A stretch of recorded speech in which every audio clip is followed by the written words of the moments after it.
Gaur egun konplexua da, egia da segurazki askoren buruan adibidez bekeko posaketak egon daitezkela, eta noski ere gu guztion bihotzak ere Iruñean dauzkagu gaur, ezta, Altsasun beraz.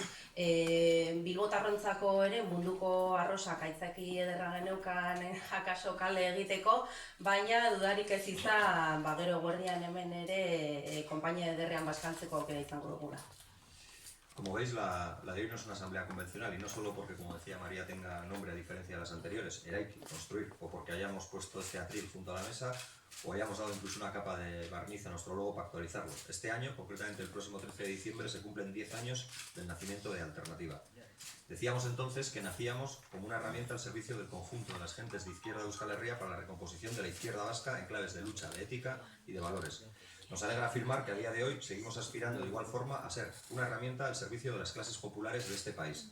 La asamblea de hoy, de hecho, supone también el arranque de la conmemoración de lo que fuimos, de lo que somos y de lo que aspiramos a ser. Una organización feminista, internacionalista, socialista, ecologista, que ponga en pie de igualdad todas las luchas sin priorizar, como siempre hemos dicho, unas frente a otras.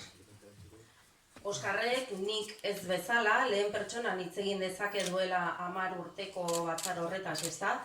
Ni ez nintzen han izan, eta hori ere nolabait posgarria ere izan daiteke horrek esan nahi duelako urte hauetan eta bidea honetan asko izan garela alternatibaren ibilbidean zehar proiektuarekin bat egin dugunok, ezta? Gurea, dakizuenez, ez da 4 urtean behin kongresu batean bakarrik biltzen den alderdia, konpromiso handiagoa eskatzen du, askoz gehiagotan biltzea, erabaki nagusiak zuzendaritzan baino hau bezalako marko zabalagoetan hartzea, eta batzar honek esan bezala izenburua eta guzti dauka lehen aldiz, eraiki hain zuzen ere. Alderdien erregistroan alternatiba eraikitzen dugu izena, eta 10 urte igaro diren honetan, oraindik hainbeste eraiki eta berreraiki beharra dagoela ikusita, egia esan ez dugu izena proposago hori topatu.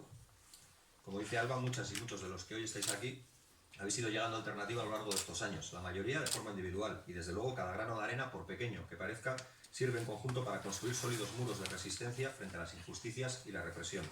Y otros han llegado en colectivo, como hace 3 años cuando gentes provenientes de Gorrip y de EA decidisteis dar el paso y confluir en Alternativa, aportando, junto a vuestra militancia, una larga trayectoria que es todo un ejemplo para el resto y que hoy queremos también poner en valor. Hay más fechas que han resultado trascendentales en la consecución de nuestra apuesta política, como la del 2011, cuando fruto de un entendimiento, de un trabajo conjunto previo y una apuesta mirando a un futuro en paz, eclosionó Bildu, en primer lugar, y Euskal Herria Bildu posteriormente. Alternativa aportó antes, durante y después de la gestación de este espacio, logrando así uno de nuestros objetivos fundacionales, la apuesta por la articulación y el fortalecimiento de la izquierda vasca. Lo dijimos entonces, no veníamos a sumar una sigla más al panorama político. Por eso decidimos sumar esfuerzos entonces y priorizar lo común frente a las diferencias, conformando de ese modo una izquierda soberanista amplia y plural que ha logrado en su desarrollo ser más en conjunto que por separado. Clave ha sido la apuesta por poner el derecho a decidir como fórmula para avanzar en todas las luchas y en la emancipación de la sociedad vasca en su conjunto. 7 urte dira pasadira jada, ezker zubiran iston fronte zabala osatu genuenetik, eta emaitza guztiz aberasgarria izan da, besteak beste, herri honetako bigarren indar politikoa izatea lortu dugulako. Baina oraindik ere erronka handiak ditugu aurretik eta lan handia beraz. Ez bakarrik erakundeetan, horietako joko arauak aldatu ezean inoiz ez direlako izango bitarteko nahikoak gizarte justoago eta askeago bat eraikitzeko. Behetik eta ezkerretik eraiki nahi dugu dena. Mugimendu sozialekin elkarlanean, azken hilabeteetan gogorarazi digutelako kalea dela aldarrikapenaren eremu naturala. Mugimendu feministaren olatu erraldoia martxoaren 8ko jardunaldi historikoan, pentsiodunen etengabeko protesta, duintasuna exigituz, erabakitzeko eskubidearen aldeko gizakatea, Altsasuko gazten kontrako bidegabekeria salatzeko kaleak nonahi hartu dituzten milaka lagunak, eta gu ziur gaude gaur ere hala gertatuko dela, eta lehen esan dugunez gure gogoa haiekin izango da gaur Bilbotik ere. Tamalez, gure eskubide eta askatasunak ez daude bakarrik hemen jokoan. Madrilera begira ibile gara azken hilabeteetan eta ondorioak ateratzeko moduan gaude.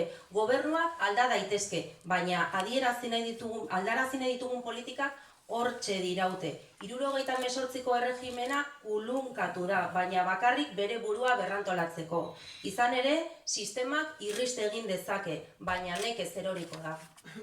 Últimamente nos ha tocado mirar hacia Madrid más de lo que nos gustaría, pero lo cierto es que allí se siguen jugando buena parte de nuestros derechos y libertades, aunque en realidad lo que nos viene de Madrid sea más fuente de desigualdad, represión y cortapisas. Parece evidente, y lo hemos visto estos días, que los gobiernos pueden cambiar, pero lamentablemente no sucede lo mismo con las políticas que combatimos, que permanecen inalterables desde que se levantaran los cimientos del régimen del 78.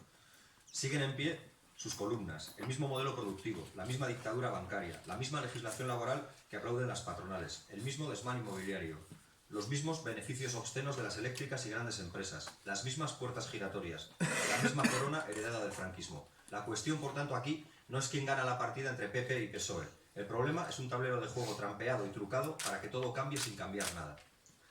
La doble vara de medir de la justicia del reino nos da una pista de lo que tenemos enfrente. Urdangarín puede elegir prisión, no en cambio el resto de presos y presas vascas. La mujer de Bárcenas y Sepúlveda con condenas en firme de más de 11 años en libertad, mientras los jóvenes y las jóvenes de Altsasu con menos condena llevan 579 días en prisión preventiva. Madrilen zaila dugu ezer aldatzea, ikusi berri dugu itxuran dena aldatu arren benetan ez dela ezer aldatu. Horregatik gure herrian ahaleginak biderkatu behar ditugu errealitate hau eraldatzeko. Gehiengo sozialak behar ditugu benetan aldaketa lortzera bagoaz, erabakitzeko eskubidea gauzatzeko eta bere gainean pertsona guztien eskubide guztiak etorkizuna duin bat lortzeko. Y siendo todo así, debemos redoblar esfuerzos para cambiar la realidad desde nuestro entorno, a través de una fuerza capaz de articular mayorías sociales en torno al derecho a decidir, a la defensa radical de los derechos de toda la ciudadanía y a la dignidad de los pueblos. Por eso, seguiremos aspirando a conectar, interactuar y poner en valor la labor de los movimientos sociales. Necesitamos alianzas para agitar la sociedad y seguir llenando las calles como lo está haciendo el feminismo en la histórica jornada del 8 de marzo, que dejó claro que la lucha contra el patriarcado es un hecho. Tomar las calles como los y las pensionistas con persistencia y tenacidad en defensa de unas pensiones públicas dignas. Porque no se trata de uno u otro modelo de Estado. No es solo cuestión de sí o no al independentismo. Lo que está en juego son los derechos, la democracia y los centros de decisión sobre nuestras vidas. Porque apostamos por las personas libres, con derechos y emancipadas, o nos sometemos a los intereses financieros de los mercados de la mano de sus títeres. Eztabaida antzua da independentismoaren gainean eraiki dutena. Jokoan dagoena demokrazia bera delako. Gure eskubideak eta gure bizitzen gaineko erabakiguneak alegia. Pertsona aske eta burujabeak lortu ezean, merkatuen morroi hutsak izango gara. Dena dugu egiteke, dena dugu aldatzeke, geldotasuna ez dago gure aukeren artean, hori ez da guretzako. Beraz, Ubez zein B letras idazten badugu ere, gure hautua alternatiba da.